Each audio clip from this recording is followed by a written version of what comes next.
My name is Anahita, and I'd like to speak about capital punishment in Iran. Iran has one of the highest rates of execution in the world, and I'm speaking out today because I want to be a part of a movement that stops capital punishment in Iran. Crime is a complex issue, but I'd like to speak about several reasons why capital punishment is not the answer. So firstly, we have to look at how crime is being defined.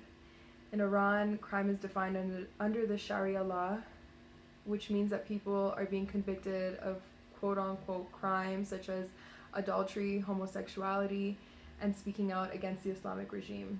The problem with this is that these laws are based in political Islam, Islamic extremism, rather than in human rights.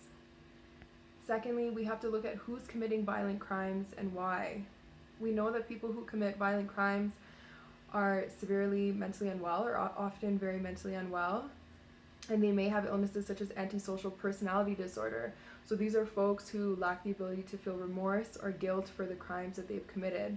And we know that this could be a result of a childhood environment that's based in severe abuse and neglect.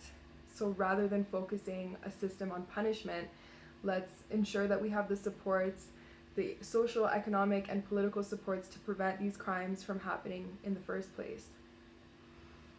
Also, the research has failed to show us that capital punishment is actually preventing these crimes from happening.